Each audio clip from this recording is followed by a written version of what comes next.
Hello everyone and welcome to Northeast Rails.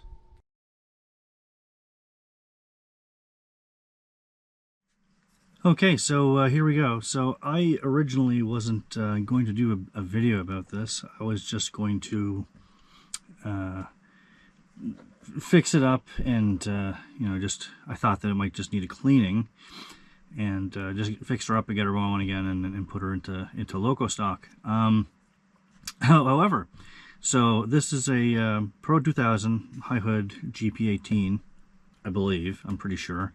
Bought it relatively inexpensive. I think it was like 40 bucks. It says runs in both directions.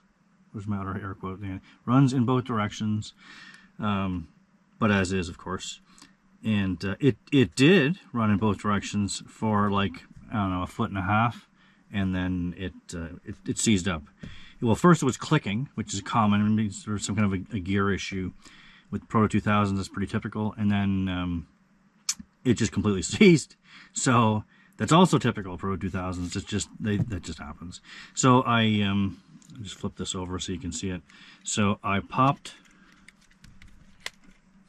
Try to be very careful here. I don't damage the bell again. I popped it. These off. This is literally, it's just virtually identical to literally and virtually. It's identical to Athearn. The little gear bearing, the wheel bearings on there, the way these are designed to sit to take the electricity both sides. I just popped those off, had a look at it. The gears are, of course, or the bearings, of course, are really dry. There was lots of nasty oils on here on both sides of this. It was all gummed up. So I cleaned it up a bit and threw some oil in, some grease in the gears and oil in the bearings, and it started making a really funky sound.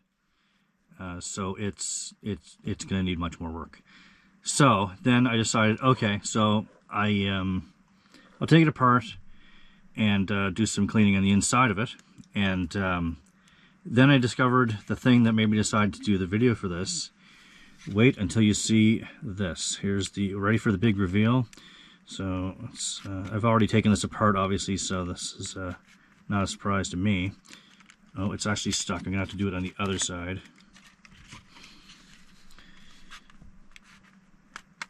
Oh, okie dokie. So this, I'm gonna get something to sit this on. This at some point looks like it was converted to DCC. You can tell it rather obvious. There's gray and orange wires, so that is that's usually a telltale sign. There's also this really hacky, I got something here to point to this at, this really hacky thing right here to get the ground. Anyway, that's so okay, fine, that's great. And when they switched it back, though, so some of them must have failed, or they decided they're going to sell it, and they moved the decoder to something else. Okay, fine. So they moved it back to DC. When they did, they, of course, didn't put the lights back in, so there's no lights that are supposed to go here and here. Or maybe they just took those out when they converted it. I don't know. Easier to route the cable. It's only one wire. And then they, of course, used the most thing I despise the most is they used electrical tape. They didn't even bother to properly use like heat shrink tubing or anything on it. So it's clearly a non-permanent, quick rush job to try to get this out the door as fast as possible. Okay, so we're gonna fix everything. So to get the trucks off, I need to get this top metal piece off of it. And I'm doing this for the first time on one of these, by the way. I've never taken apart a Pro 2000 before completely like this. So this is new to me as well.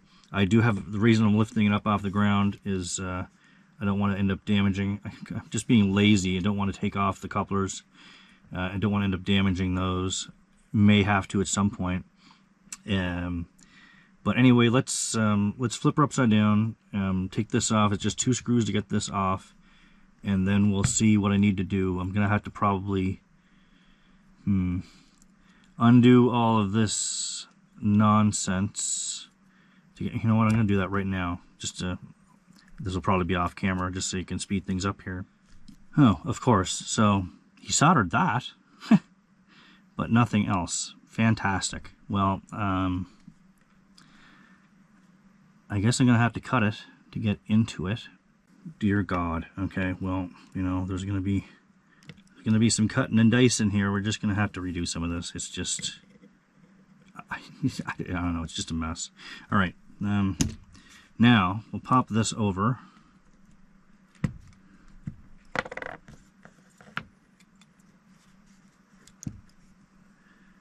The screws for this are flathead screwdriver. Fantastic. Okay.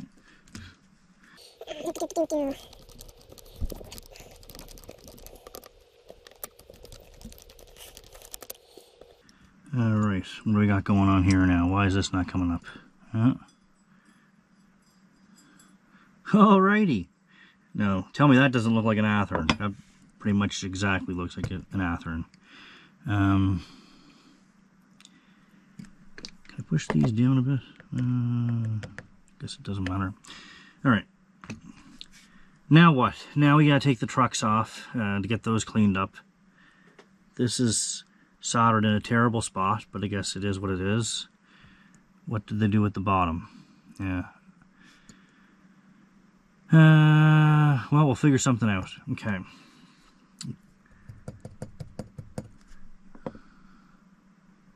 Guess I can still use that. All right, let's get the trucks off.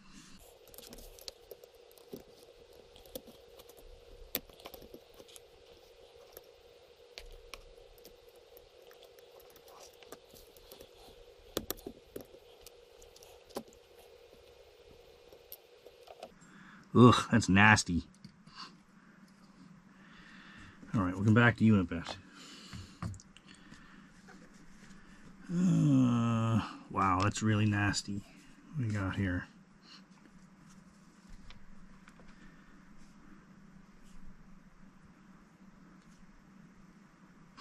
Wow.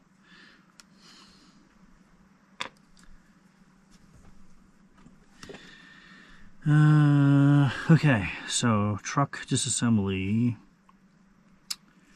Usually there's a little piece right there.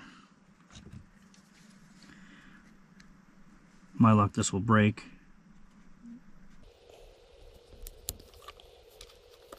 All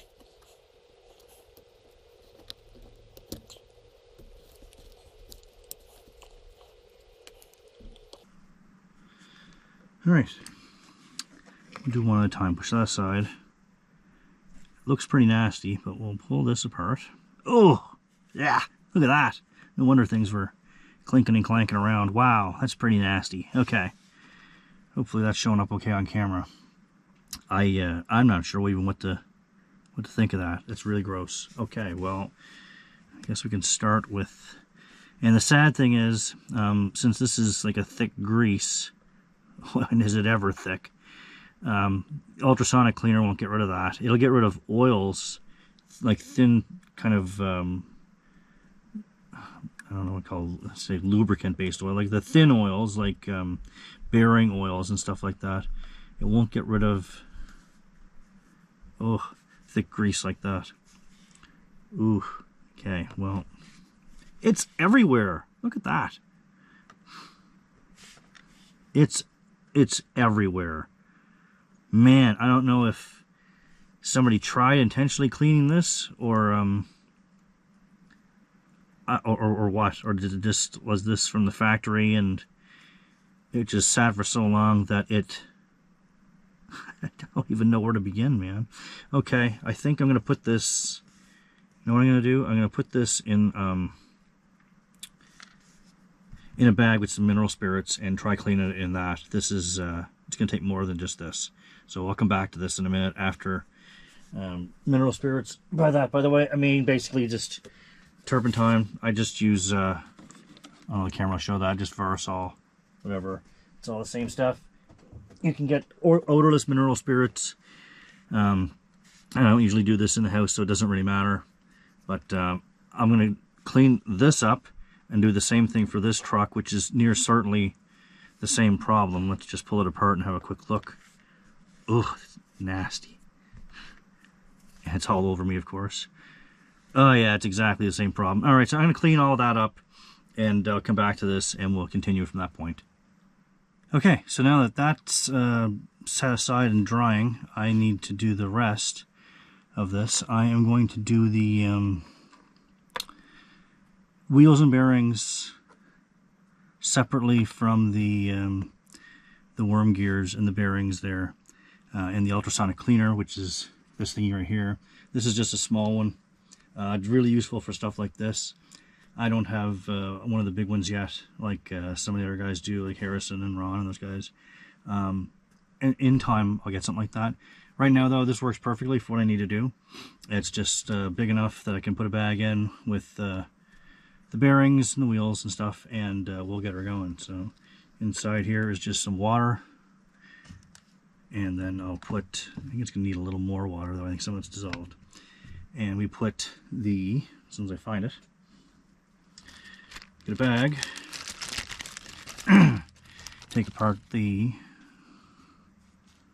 wheels. That axle actually doesn't look like it's in bad shape. And then the bearings, oh, they're really tight. Whatever's on that, that's gummed up pretty bad. Yeah, I don't think there's any cracks in that. I think that the problem was just the wheel bearings were sticking. We'll see. We will see. Take that off. Yeah, I don't see any cracks in that, which is very unusual for Pro 2000. As I understand it, that's one of the first things to break. But maybe not all the time. Let's pop all this stuff in here, put some simple green in it. Let's see how much more water I need to put in it. Typical cleaner, not too harsh. Much less harsh than turpentine, certainly.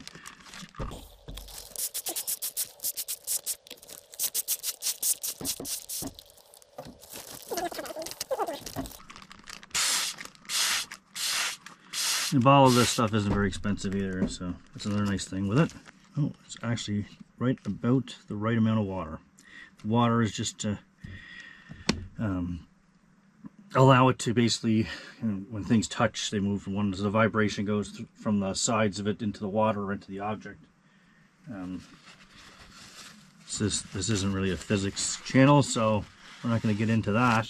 The bottom line is you need to put water in it. Or something. You could just put the cleaner directly in it, but then you're going to end up having to be constantly cleaning the stainless steel on the inside of this and so forth. So let's see here. Let's pop this on, and we're going to set this for 600 seconds, and we'll come back. Okay, this is done. Let's have a quick look.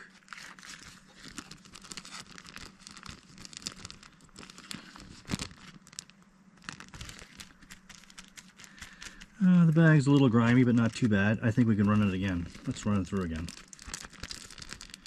In you go for 600 more. Get down there. Go where I want it to go. Go where I tell you to go. There. In you go. And run. Alright, so now we're in here a full 10 minutes. Actually, slightly more than that, because apparently the first time I ran it, it wasn't 600 seconds. I must have pushed it an extra time. It doesn't really look any different. Oh, it's murky though, so that's typically a good sign. So what I'm going to do now is set this one aside and get the next bag. I'm going to put, is there a washer in here? There is a washer in this. Okay, I'm going to leave that whole thing in there. That, and then do the same thing with this one, and you go for 10 minutes.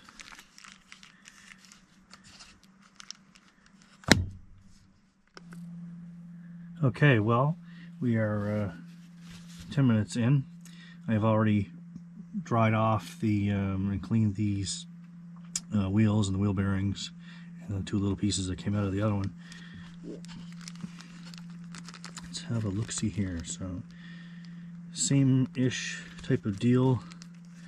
Of course, the bubbles make this worse, but you can see that in the camera. It's like a greenish water. I don't know. It's not. You think that simple green would have a greenish tint to it, but of course it doesn't. It's nothing to do with it. So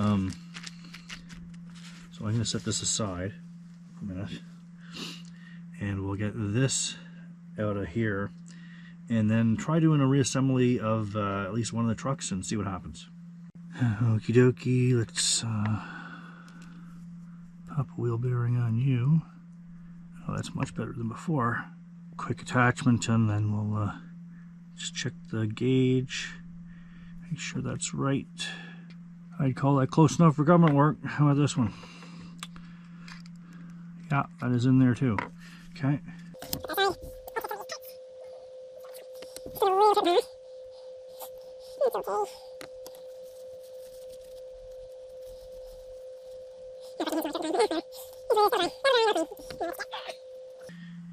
Gears.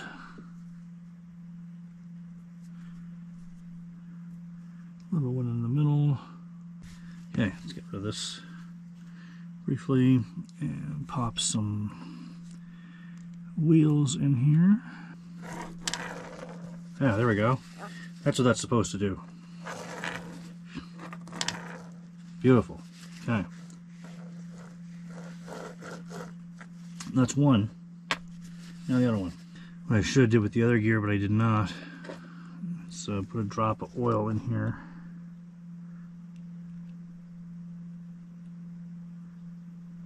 This is just Bachmann Easy Lube. I tell you, this is a test in anger management. It's binding. Fantastic. So this is what the original problem was. Oh, I see what's going on. So this wheel bearing is falling off and getting jammed up, causing that to seize. How to solve that? I wonder if putting them a little closer, which would be out of gauge. Oh no, I see what's wrong. This, oh, the camera can pick this up. Let's see if I get this in focus. And this piece of metal right here is bent that way. Not sure how that would have happened, but that would definitely cause this to slip. So let's try bending that back. Oh, because the other side is doing the exact same thing. Wonder what would have caused that to get in that situation. Yeah, it's still binding. Oh, it gets bound up. What is that binding on? Oh, grease there for some reason. What is going on? Still something wrong here. Okay, well, let's take it apart, and I'm going to do some work off camera. See if I can track down what's going on here. And then I'll get back to you guys. Aha! So you're not going to be able to probably see this on the on that, but upon closer inspection, this one is cracked. In fact, the axle gear, and in fact, it's not only cracked, it seems to be kind of warped. There's also it looks like a chip out of this side. I think that little chip piece, like the crack, is tolerable. This little chip piece, though, which is funny because I noted that when I was disassembling it, is getting hung up on the metal, whatever side it's on there. It's getting stuck, and that's what's causing that to stop. Well, at least we have a solution for that. So I'm going to need to see if I can dig up an Athearn gear for that. I'm sure I have one somewhere. Let's do that and swap it out and see how that fixes it. Okay, so I'm not happy about the, I had a hard time getting the centerpiece, the axle piece, off of the Athearn one, but it does fit. It does seem to work fine. So that's That's good. It did bind to me once though when I was playing around with it, so I'm going to have to do a little bit more testing before I actually put this in. But once that looks like it's safe enough to pass, next step will be put that back on the frame or on the chassis, and we'll just take her for a run, maybe in DC at first, just to see if just to see everything's working. And then if we can pass that point, then we'll do the DCC upgrade to it. So that's next.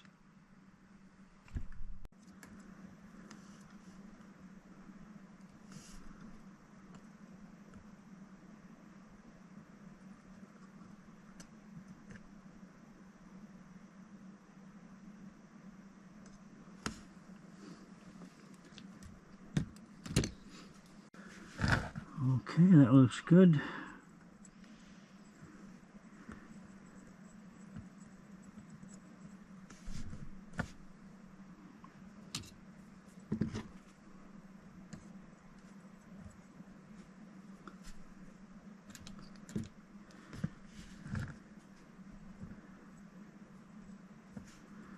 Spin this around and seal it.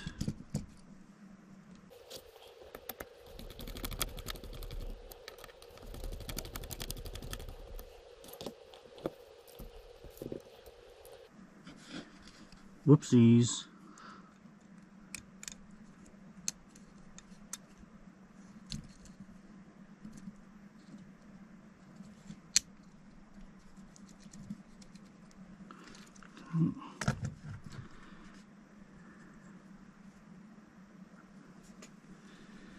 So try DC first, and then we'll go back to DCC. If everything looks good.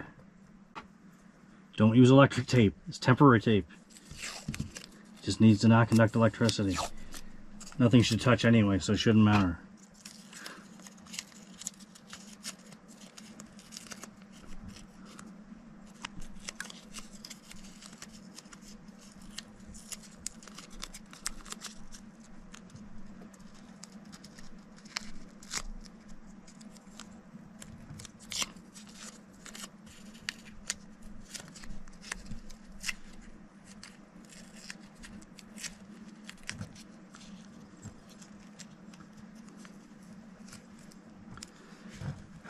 All right, take it to the track and see what happens.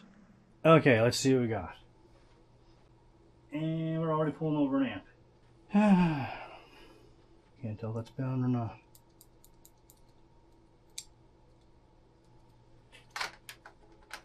Maybe that was a fluke. Let's try it again.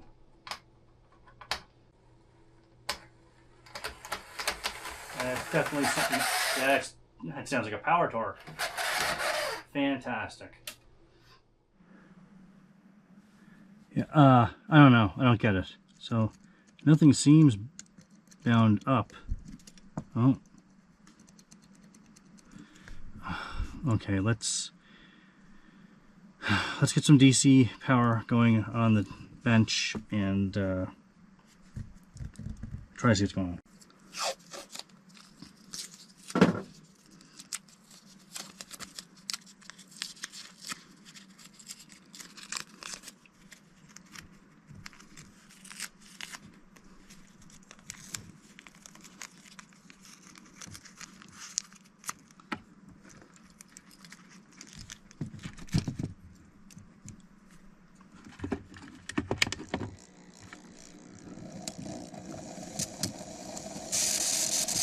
Yeah, this one's making some funny noises. This one's skipping, so there's probably a crack here and there.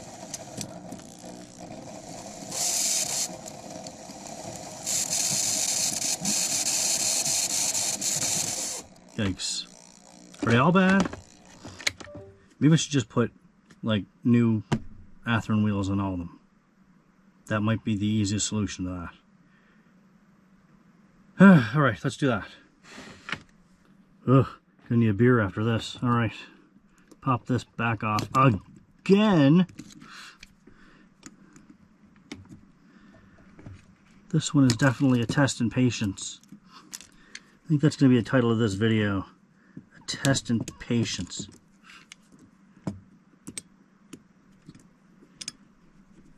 This one is definitely trying me.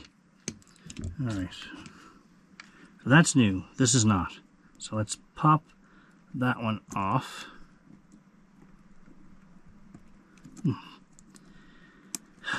Somehow. Okay. Where's the old one? That's the old one over there. Put that with that. Good riddance to bad rubbish. Now, in you go. Gonna need my little magnifying glass because I can't see what I'm doing. Shoe back there. That seems like it might be a problem. We'll see. Alright. Well, that just popped right out. There, it's straight, get down. It's straight, get down. Why won't you? Oh, surely this side will go down then. No, no, of course not. That would be too easy. There. Oh.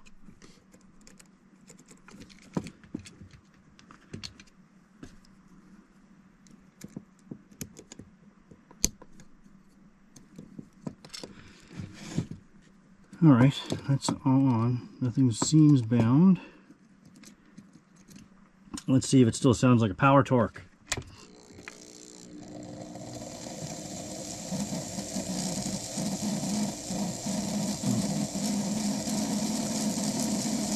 It's an ugly sound, but it's working.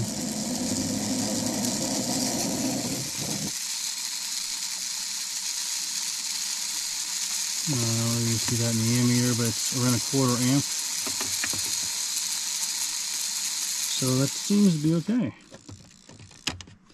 Alright, now let's put it back on the track and see what happens. Alright, well, let's try it. See what happens. This is off, on the right direction. DC, go.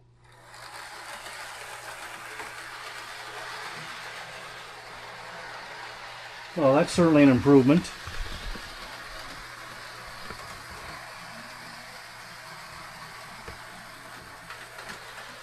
So it was the wheels all the time. That's interesting.